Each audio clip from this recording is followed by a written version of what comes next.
Alors, bonjour tout le monde. Je suis heureuse d'être ici un matin avec vous. Puis je suis heureuse de tout ce que j'ai entendu depuis que je suis assise là à écouter les conférenciers. Je dirais que la table est bien mise, puis on est vraiment dans un continuum qui est logique et cohérent. Donc, moi, aujourd'hui, je vais vous parler d'une pratique psychomotrice qu'on a introduite ici dans la région depuis 30 ans maintenant. C'est une pratique qui part de la même source de motivation que celle de Karine. C'est quand moi, mes enfants sont arrivés dans ce temps-là, c'était des garderies. J'ai vu tout de suite en commençant que ça n'avait pas de bon sens que les enfants soient assis à écouter, puis à être comme à l'école, déjà même empouffonniers. Les enfants, dans les années 80, le personnel était peu formé. Il y avait des enfants devant la télévision dans le jour, dans les garderies. Puis ils faisaient beaucoup d'activités passives. Alors, moi, ma source de motivation première, ça a été mes propres enfants, un peu comme Karine. Je me suis dit, ça n'a pas de bon sens, qu'ils ne vivent pas leur petite enfance puis qu'ils n'aient pas le plaisir de jouer. Donc, moi, le plaisir de jouer, je reste un thème récurrent de ma vie depuis plus de 40 ans. Et j'ai enseigné au Cégep de Jonquière. Puis la pratique que je vais vous présenter, c'est une pratique qui correspondait au questionnement qu'on avait, qui est comment on s'organise pour faire jouer les enfants, leur donner la liberté de jeu dans des espaces si petits. Puis je vous dirais que ce que Karine a présenté avant, pour moi, c'est le luxe de notre région, entre autres, de pouvoir jouer dehors librement dans la nature, dans plusieurs milieux de la région ici. Donc, ce que je vais vous présenter un matin, je vais y aller de façon un petit peu plus théorique au départ pour rappeler des besoins de l'enfant que je trouve essentiels à considérer quand on parle de liberté de jouer.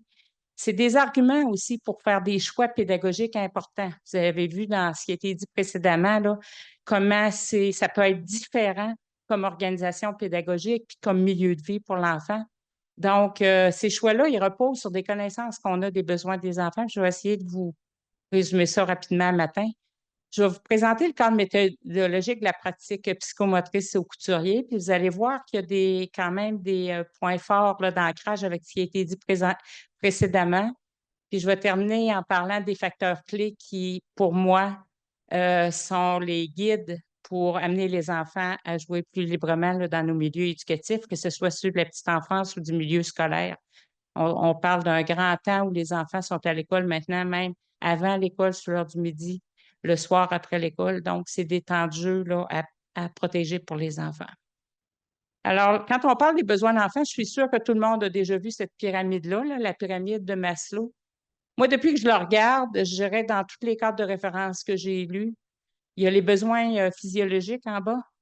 C'est rare que le mot bouger et agir est mis là. Les besoins de mouvement de l'enfant, les besoins de mouvement de l'adulte ont longtemps été escamotés. Donc, moi, je trouve ça important de rappeler, puis la suite de ma conférence, là, je vais vous exprimer comment on peut raffiner l'étude de ces besoins-là pour bien répondre aux besoins des enfants. Je pense que le besoin de sécurité, il a été nommé précédemment, fait que je ne m'étendrai pas trop. Besoin d'appartenance, on va parler de besoin de relation.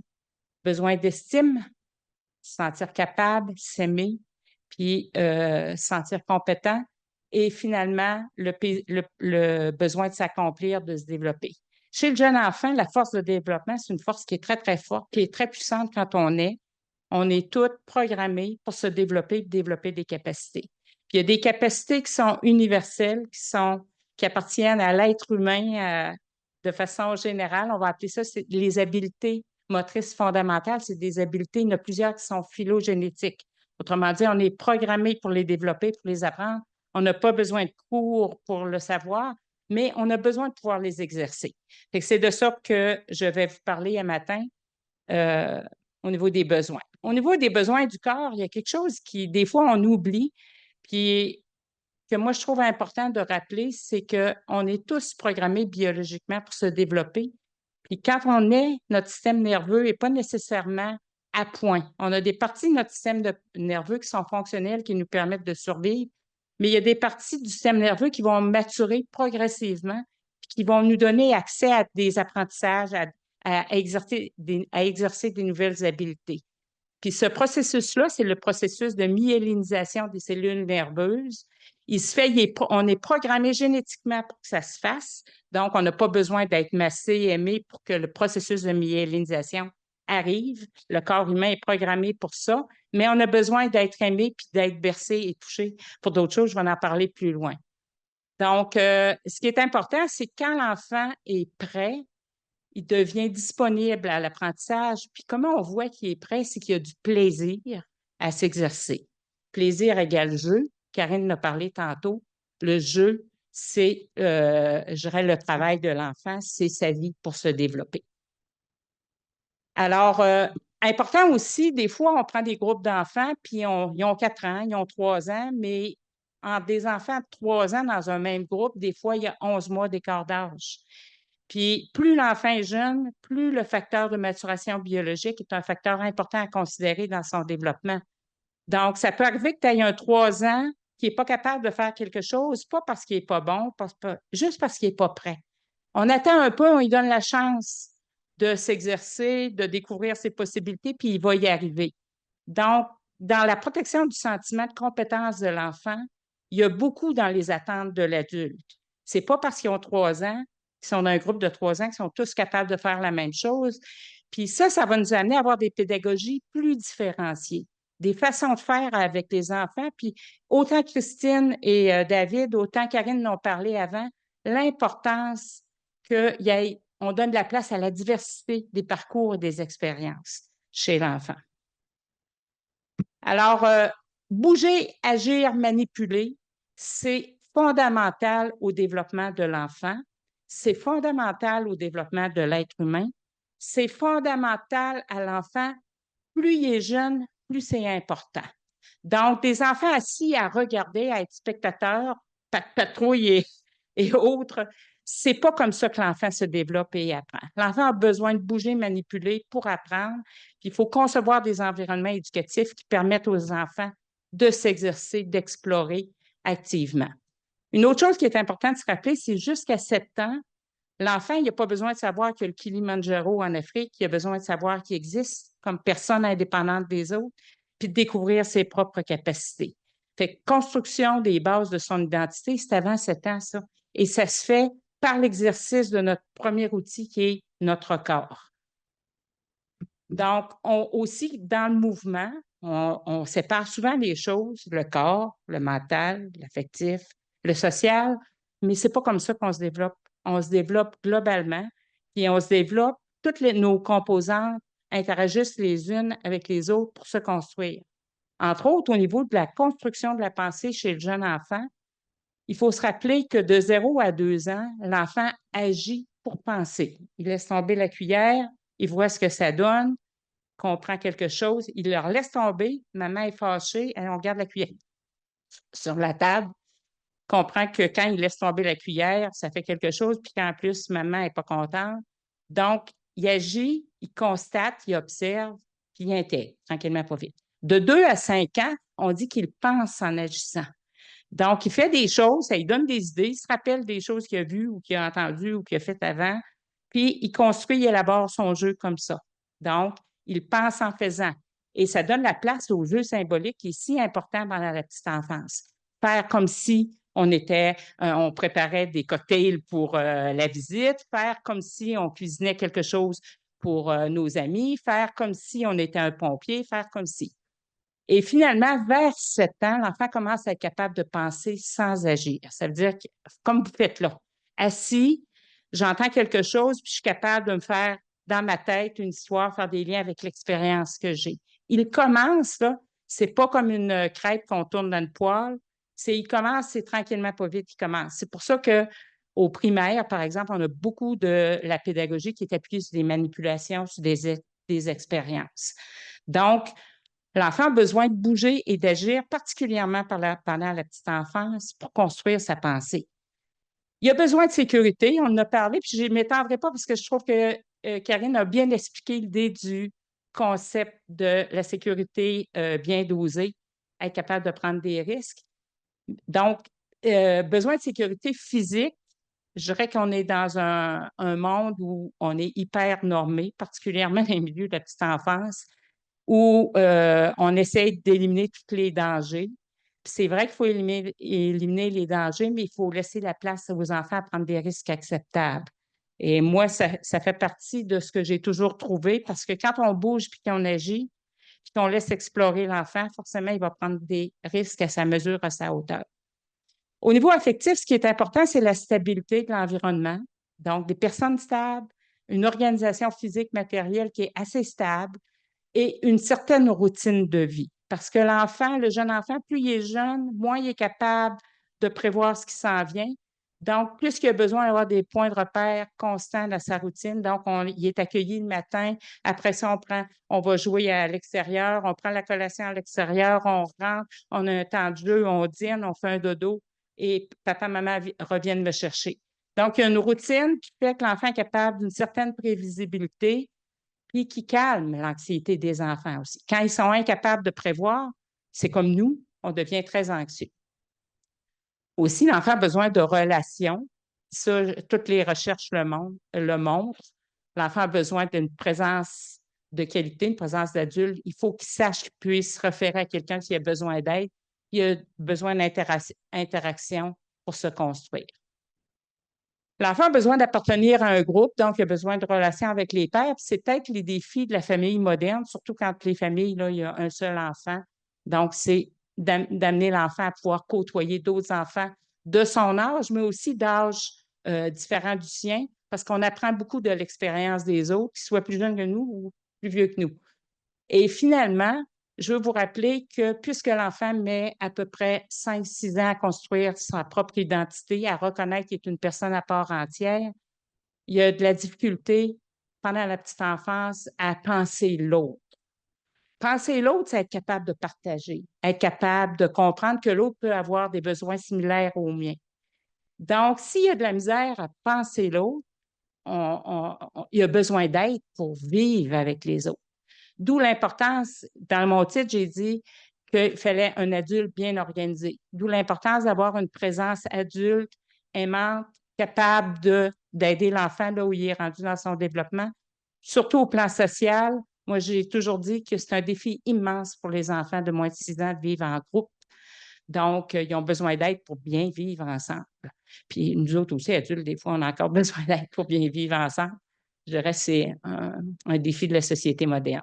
Donc, vous devez vous rappeler que le caractère égocentrique de l'enfant, c'est le jeune enfant, c'est normal, il veut tout essayer, il veut le faire en premier, il veut tout avoir le camion rouge, d'où l'intérêt d'avoir des matériaux qui sont polyvalents et qui ont moins de teneur symbolique. Les enfants peuvent manipuler et créer à leur manière.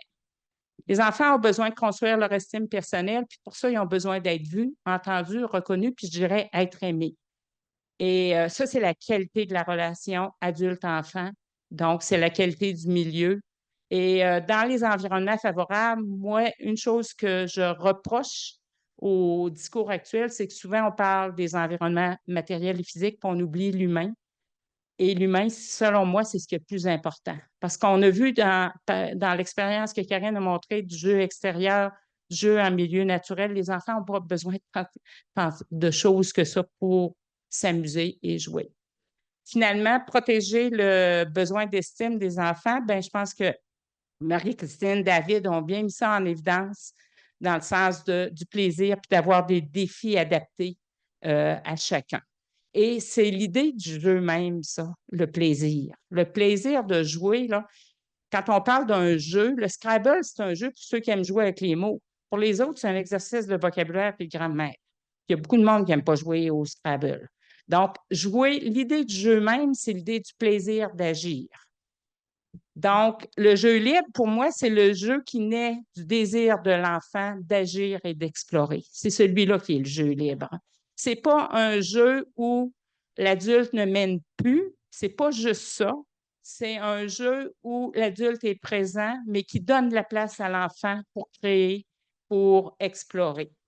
Donc, puis on appelle ça des périodes sensibles de développement, hein. Les enfants jouent à ce qu'ils découvrent dans leur corps et leurs possibilités. Donc, si vous reprenez l'idée du poupon, par exemple, les enfants vont ouvrir les tiroirs, refermer les tiroirs, vider ce qu'il y a dedans, ils ne ramassent pas, bien entendu. Parce que le plaisir, c'est de vider, puis de constater qu'est-ce qui se passe, ouvrir, tirer le tiroir, ils explorent. ils agissent pour découvrir et découvrir leurs possibilités. Donc, le jeu est essentiel au développement du jeune enfant. C'est comme ça que l'enfant se construit dans la relation à l'autre, dans le fait de pouvoir découvrir puis se mettre lui-même en action et agir. Puis je dirais qu'il y a eu des ouvrages déjà il y a longtemps où on a parlé de l'enfant acteur de son développement plutôt que spectateur de son développement.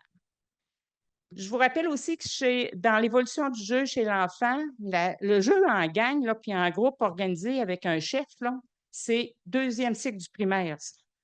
Avant ça, l'enfant joue seul. Il va jouer aux côtés des autres, il va avoir un peu d'interaction, il va se servir de l'autre pour aller chercher son matériel ou ses idées pour bonifier son propre jeu. Vers 3 à 5 ans, 4-5 ans, je dirais, ils commencent à jouer ensemble, mais pas pour des longues périodes. Et le jeu coopératif, ça vient avec l'âge du primaire, quand l'enfant est capable de penser l'autre, puis être capable d'être en relation constructive avec l'autre.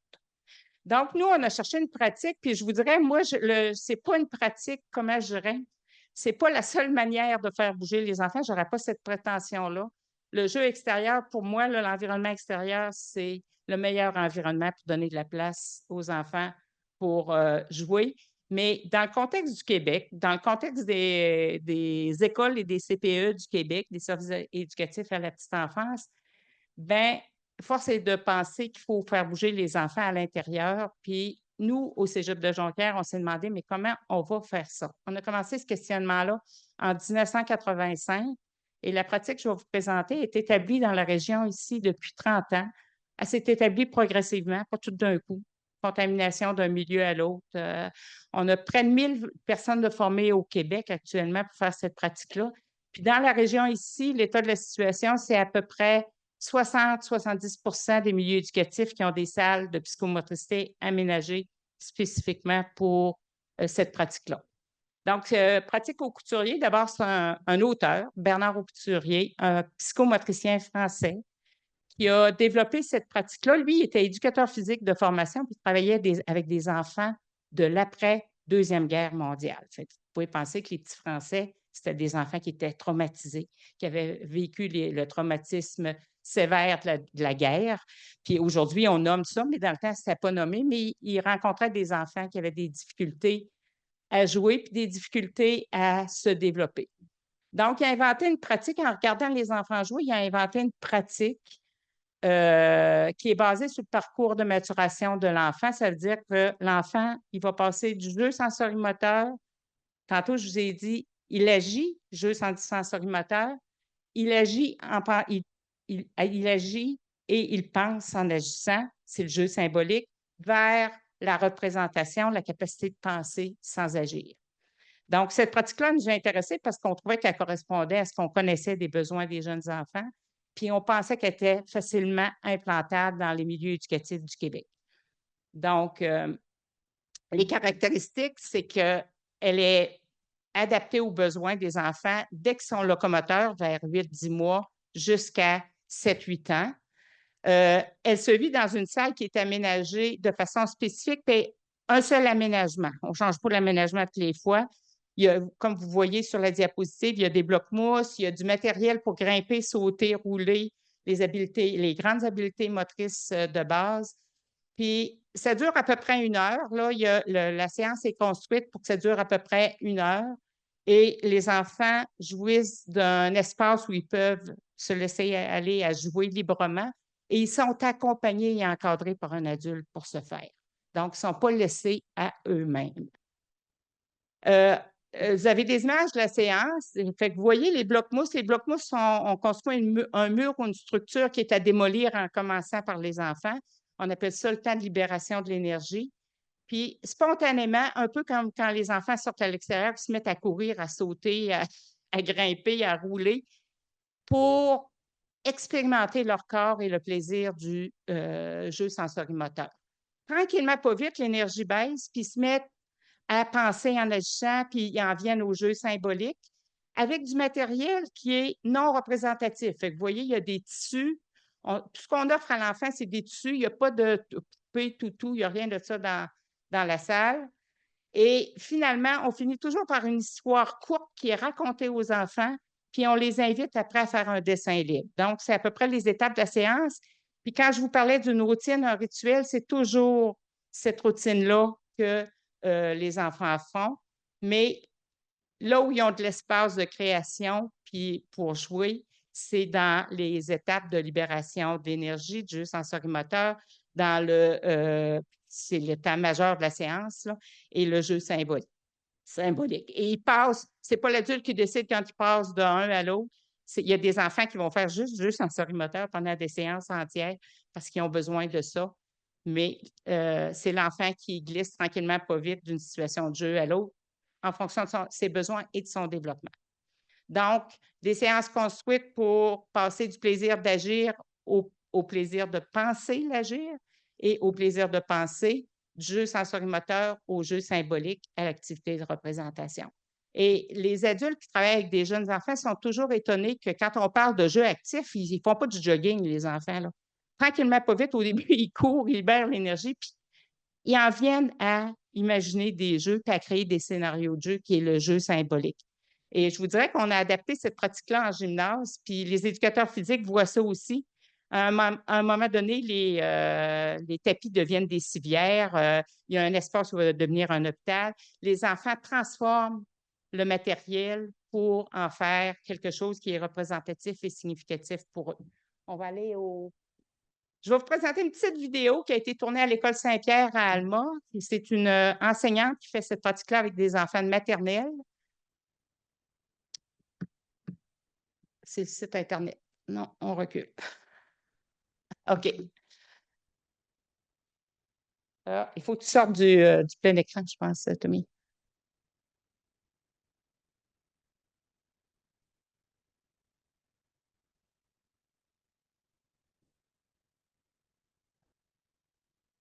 Tu vas la mettre en plein écran? Oui.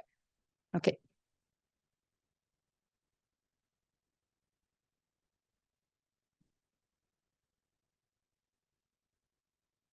Ben, en fait, c'est que vraiment, les traits de personnalité ressortent énormément.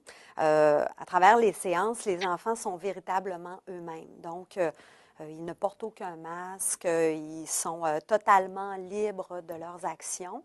Puis, des fois, on a des élèves qui peuvent être, qui se retiennent beaucoup en classe. Et quand ils arrivent en séance, vraiment, là, ils se laissent aller dans le jeu et oublie là, comme un petit peu, là, OK, je dois écouter, je dois... donc, on a vraiment là, une liberté d'action là, qui peut être ressentie, qui peut être vue. 1,5.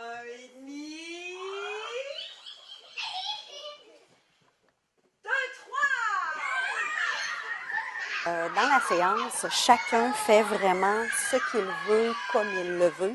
Toujours, bien sûr, en respectant la grande règle de la psychomotricité qui est de on peut jouer à ce qu'on veut sans se faire mal ou faire mal à quelqu'un. Donc, c'est l'enfant qui initie son jeu.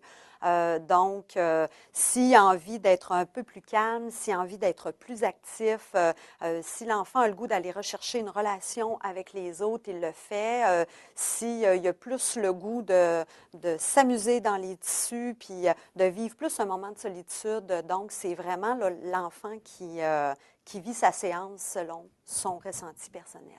À la commission scolaire, on est quand même là, une école là, qui est pionnière avec la psychomotricité, donc ça nous a été suggéré. Mais moi, avant de suivre la formation, j'avais eu l'occasion de pouvoir observer des séances, puis je trouvais que c'était absolument extraordinaire pour les enfants de pouvoir évoluer dans un contexte où ils sont proprement initiateurs de leur jeu et où ils répondent vraiment à leurs besoins. Comme je pense, par exemple, des enfants qu'on arrive à la séance, qui ont besoin de courir, qui ont besoin de libérer les tensions, ils le font. Il y en a qui voient d'autres agir, qui relèvent des défis et ça les amène, eux, à vouloir se surpasser. Donc, je trouvais que c'était une belle façon de pouvoir accompagner les enfants dans tout leur développement global. Et oui, c'est vraiment un plus. Je me trouve particulièrement choyée de pouvoir vivre ces séances-là parce que j'assiste à plein de petits moments magiques. Il y a énormément de changements. Je remarque surtout principalement une grande disponibilité à l'apprentissage. Les enfants pendant tout le corps de la séance, vraiment ont pu libérer des tensions, ont pu exploiter ce qu'ils avaient envie d'exploiter. Et après, ça leur permet de pouvoir se rendre davantage disponible quand on veut travailler des nouvelles notions, quand on veut se mettre à la tâche. Et moi, souvent, je vis mes séances très tôt le matin pour pouvoir bénéficier de tout cet aspect-là là, suivant la séance.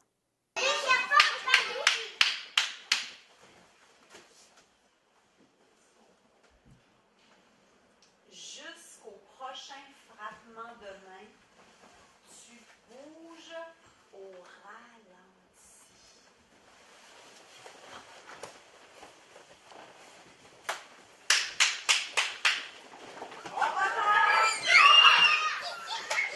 Non, les parents se montrent très ouverts parce que vraiment, et quand on fait la visite école, ils voient les lieux. Puis tout de suite, dès les premières séances, là, quand les enfants reviennent à la maison et qu'ils expriment à leurs parents ce qu'ils ont vécu, bien, tout de suite, les parents là, se montrent là, vraiment coopérateurs. La salle de psychomotricité a été vraiment là, montée en fonction que la séance se déroule dans un aspect vraiment sécuritaire. Tout le sol est recouvert de gros tapis matelas. Sous le mur d'escalade, on a vraiment encore un gros tapis. Le seul petit accident qu'on peut constater, c'est bon, des fois des enfants dans un jeu courent, se cognent un petit peu, mais ça, on peut le vivre sur la cour d'école, on peut le vivre au gymnase, donc c'est pas en lien avec la pratique de la psychomotricité. Là. C'est à travers le plaisir, des fois, il arrive des petits encartades, mais rien de majeur.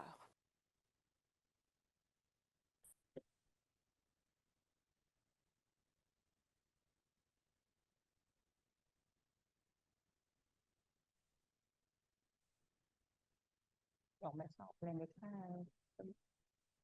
Oui, là. Merci. Donc, vous avez vu un petit extrait d'une séance, mais vous avez vu, au départ, on aménageait la salle à chaque séance. Avec le temps, cette école-là, qui est la première à l'avoir implantée dans la région dans les années 90, avec le temps, les intervenants ont décidé de libérer un local puis de créer une salle permanente qui est facile pour les enseignants, pour le personnel éducatif d'arriver dans la salle. Et c'est les enfants plus vieux qui montent le mur pour les plus jeunes.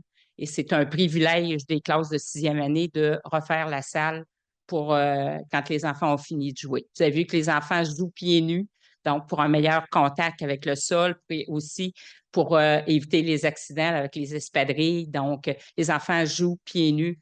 Et la séance change avec le jeu des enfants parce que tous les groupes d'enfants ne jouent pas de la même manière. Puis, vous comprenez qu'avec des plus petits puis avec des plus grands, le jeu se transforme au fur et à mesure de l'évolution des enfants. Donc, les facteurs clés, je finis avec ça pour penser des environnements éducatifs qui favorisent la liberté de jeu chez l'enfant. Puis moi, j'aime bien dire jeu initié pour l'enfant plutôt que jeu libre. Parce que jeu libre au Québec, en tout cas dans les années où moi j'étais en formation, là, il y a déjà un bout, jeu libre, c'était un jeu qui était comme juste surveillé et pas accompagné. Donc, pour moi, jeu initié par l'enfant, c'est un jeu qui est accompagné par l'adulte, puis la liberté de jouer est prévue dans l'encadrement puis dans le cadre de vie qu'on propose aux enfants. Donc, il faut qu'il y ait de l'espace, bien entendu. Puis ça, je dirais, on a des pressions à faire au niveau de nos gouvernements parce que les locaux, souvent, sont pensés trop petits. Puis là, je ne parlerai pas de tous les problèmes de locaux qu'on a dans les écoles, mais si on veut que les enfants se développent bien, particulièrement quand ils sont petits, ça prend de l'espace. Puis l'extérieur est un terrain de jeu complet, donc quand il est bien aménagé, bien entendu. Euh, Prévoir du matériel ouvert et polyvalent. Hein. Fait que vous avez vu du matériel à l'extérieur, du matériel plus naturel à la garderie nature. Vous voyez un matériel ici, des blocs mousse qui sont tous pareils, c'est juste le tissu, la couleur du tissu qui change. Ils sont tous du même format, des tissus, puis du matériel qui peut être utilisé là, de toutes les manières par les enfants pour courir, sauter, grimper. Un cadre, c'est important qu'il y ait un cadre. Donc, il y a une loi. Vous avez entendu, ici, tu peux jouer à tout ce que tu veux, mais tu ne peux pas te faire mal, puis tu ne peux pas faire mal aux autres. Puis à toutes les fois que tu vas manquer à la règle, je vais intervenir. Je vais t'aider à la respecter. Donc, c'est important qu'il y ait un cadre matériel, un cadre spatial, un cadre temporel, une routine qui fait que les enfants sont capables de prévisibilité. Possibilité d'interagir avec d'autres enfants, ça, c'est peut-être le défi des parents modernes, donc d'amener d'autres enfants dans le jeu. Souvent, on dit que les enfants sont pas capables de jouer seuls. Effectivement, plus ils sont jeunes, plus ils ont besoin de relations pour jouer. Et je dirais que c'est à l'adulte de changer de posture. Hein. Aux parents, on devrait dire, demandez à votre enfant à quoi il veut jouer. Tu sais, on a tendance à proposer des jeux éducatifs, des jeux organisés, des jeux de règles, des jeux de table. Ils sont organisés, les enfants, puis ils ne sont pas autonomes dans ces organisations de jeux-là. Si vous leur demandez à quoi tu veux jouer, ils vont peut-être vouloir jouer à attraper des fausses mouches dans la maison, puis à vous embarquer dans le bain comme si c'était dans un bateau. Ils ont une autre idée du jeu, l'enfant. Et quand on se met partenaire de jeu de l'enfant, on part de lui plutôt que d'y imposer notre structure avec nos règles puis notre matériel qui est très compartimenté. Puis ça ne veut pas dire que ça, c'est pas bon, mais ça veut dire que ça devrait prendre une juste place et pas toute la place, surtout pas toute la place. Et finalement, accompagnement par un adulte qui est capable d'une bonne qualité d'intervention. Je ne dirais pas certaine, je vais dire d'une bonne qualité d'intervention. Ça veut dire quoi? Ça veut dire un adulte qui comprend ce que l'enfant est en train de faire, qui est capable de le décoder, puis qui est capable d'intervenir à bon escient. Donc, pour moi, l'ingrédient clé, c'est la formation du personnel. Pour moi, l'ingrédient clé, c'est d'avoir que les enfants aient accès, surtout dans les milieux collectifs, à des équipes où le personnel est formé puis sait où il va. Donc, je vous laisse avec le site Internet du CQDPP sur lequel vous pouvez retrouver plein d'informations sur la pratique au couturier et sur d'autres programmes qu'on a développés qui sont dans cet esprit-là.